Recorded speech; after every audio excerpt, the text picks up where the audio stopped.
যোগ্য ব্যক্তি থান দিয়ক মর্জিনা খাতুন মুর্দাবাদ করোনার নামত কেলেঙ্কারি বন্ধ করো যোগ্য ব্যক্তি থান দিয়ক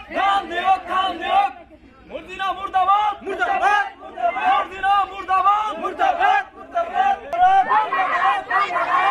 যোগ্য ব্যক্তি থান দিয়ক অসম চৰকাৰে যিটো পদক্ষেপ হাতত লৈছে অৰুণোদয়ৰ নামত গৰীব দুখীয়া মানুহৰ লাভান্বিত হৈছে। আজি বিশ্বনাথ জিলাৰ অন্তৰ্গত কুমলীয়া গাঁও পঞ্চায়তৰ আমাৰ চালিয়া চাপৰি ৮ নং ৱাৰ্ডৰ যিটো 3.0 অৰুণোদয় আঁচনিত যিবিলাক মানুহৰ নাম আহিছে তাতে বহুত অনিয়ম হৈছে।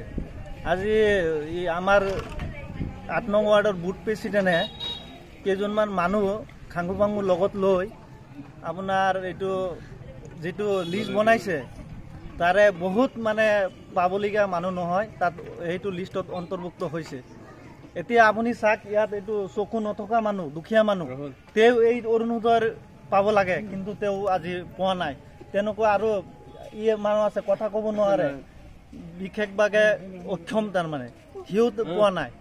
সেইটো আজি আপোনালোকৰ জৰিয়তে অসম চৰকাৰক এইটো তদন্তৰ বাবে মই অনুৰোধ কৰিছোঁ। লগতে আমাৰ উপায়ুক্ত মহোদয় আৰু আমাৰ স্থানীয় MLA মহোদয় আৰক্ষী প্ৰশাসনক অনুৰোধ জনাম যাতে এই বস্তুটো তদন্ত কৰি আজি বিজেপিৰ যিখন বুথ প্ৰেচিডেণ্ট মৰ্জিনা খাতুনে যি অনিয়ম কৰিছে এই অনিয়মৰ বিৰুদ্ধে এইটো তদন্ত কৰিব লাগে। কৰি পেলাই সেই বুথ প্ৰেচিডেণ্টৰ যিবিলাক তেওঁৰ পৰিয়ালৰ নিজৰ মানুহ যিবিলাক অন্তৰ্ভুক্ত হৈছে আৰু বহুত মানুহ তেনেকুৱা পাব নালাগে কিন্তু সেইবিলাক মানুহ যোগ্য ব্যক্তি নিদি পেলাই অযোগ্য ব্যক্তিক মানে তাত সোমাই দিছে। সেইবিলাক মানুহ নাম কাটি তদন্ত কৰি সেইবিলাক মানুহৰ নাম কাটি পেলাই যোগ্য ব্যক্তি যেনেকুৱা এইটো চকু নথকা মানুহ বিকলাংগ মানুহ তেনেকুৱা মানুহ মানে অন্তৰ্ভুক্ত কৰিব লাগে। সেইটো মই আসাম চৰকাৰক মাননীয় মুখ্যমন্ত্ৰী ডাঙৰীয়াক আৰু আমাৰ প্ৰশাসনক অনুৰোধ জনাইছোঁ।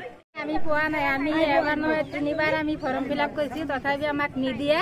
এতিয়া মৰ্জিনা বাইদেউৰ মাহী পিহি ক'ত কি আছে জেঠি বহুত সিহঁতক দিয়ে আমাক নিদিয়ে। যিমান অৰুণোদয় পোৱা যোগ্য মানুহ যায় এতিয়া এটা অপৰা মানুহ তাকো নিদিয়ে। আমাৰ লগত যিখিনি মাহী পিহি আছে এজনী আমি পোৱা নাই। সেইকাৰণে কৈছোঁ আমি হেমন্ত মামাক দাবী জনাইছোঁ যাতে অনুৰোধভাৱে চাই চিতি অৰুণোদয়টো দিব লাগে। 3বাৰ ফৰ্ম ফিল আপ কৰি দিছোঁ তথাপি আমি অৰুণোদয় পোৱা নাই। কাক দিছিলে ফৰ্ম ফিল আপ? মৰ্জিনা খাতুনক।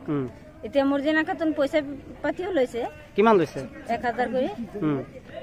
তথাপি আমি অৰুণোদয় পোৱা নাই।